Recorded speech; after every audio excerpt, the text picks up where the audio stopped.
Hi everyone, welcome to our next mug video. Today we're going to talk about modifier phrases.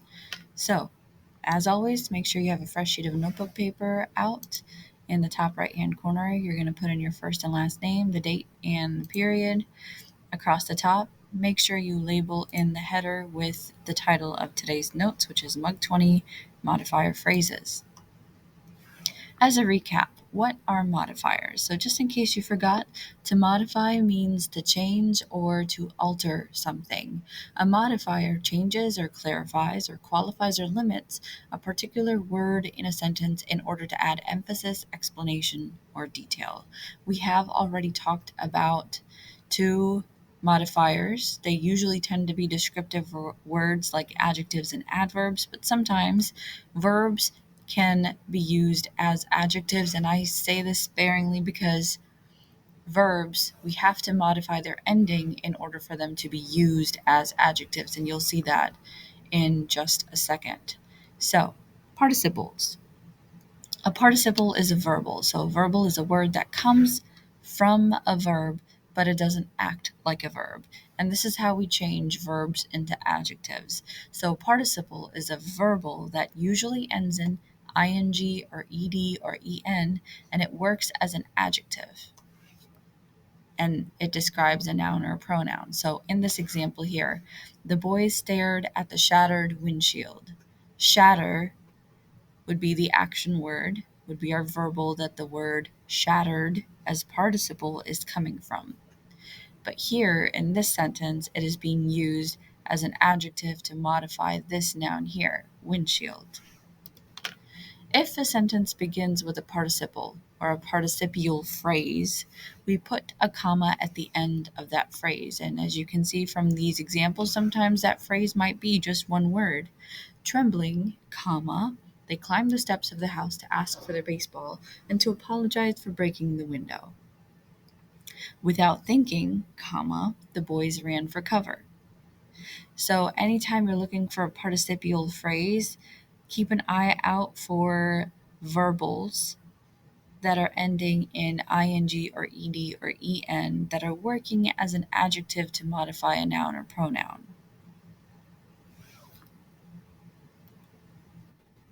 If a participial phrase is in the middle of a sentence, it should have commas around it unless the phrase is absolutely essential to the sentence. So here, in the city halls across the country, all are filled with people, the lovers' marriages are announced in alphabetical order. So essentially, we should be able to skip over this pink part and the sentence would still make sense. In the city halls across the country, the lovers' marriages are announced in alphabetical order. So if the pink part was absolutely necessary to the sentence, we would not have commas. But because it is not absolutely necessary, we have to set it off with commas. If a participle phrase comes at the end of a sentence, it doesn't need a comma as long as the noun that it is modifying comes right before it. If the word it modifies is earlier in the sentence, we have to use a comma before the participial phrase. Leah twists her bracelet furiously as she stands, waiting to see the face flash on the screen. So here, we have to use a comma because the word that this phrase is modifying is earlier in the sentence. Who's waiting to see the face flash? It's Leah. Leah's all the way over here, so that is why we need the comma to set off the participial phrase at the end of the sentence.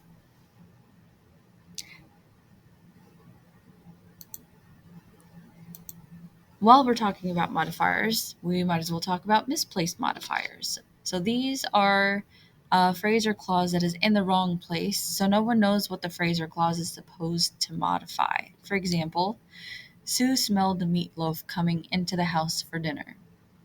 So maybe at first listen or at first glance, this sentence looks all right, grammatically correct. However, we do not think that realistically a meatloaf can barge into anyone's house, right? So Sue smelled the meatloaf coming into the house for dinner. So why is the meatloaf coming into the house for dinner? Why are we personifying this thing? So that's what's wrong with the sentence. How do we fix it? We have to rewrite the sentence correctly.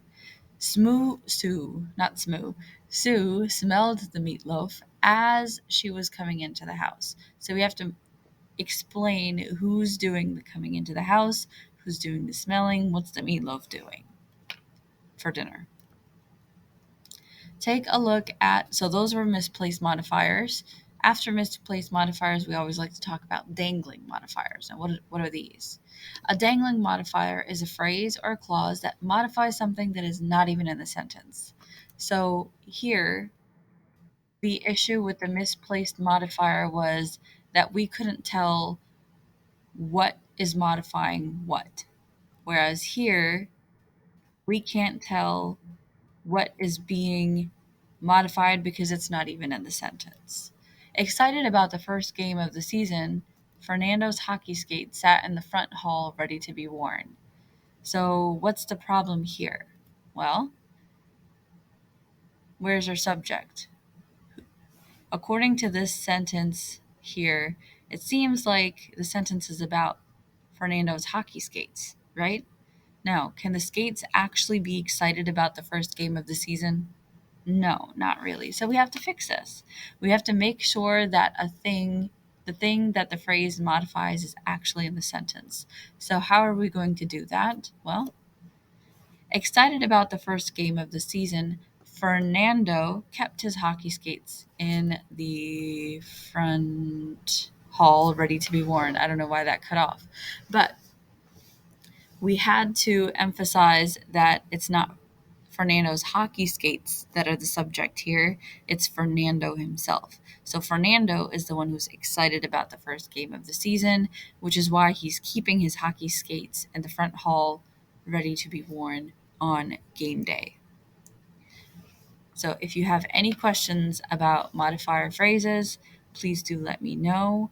Make sure your notes are ready. Make sure you've written down the examples because you never know when those examples might repeat either on a worksheet or on a quiz or even on the final. If you have any questions, let me know.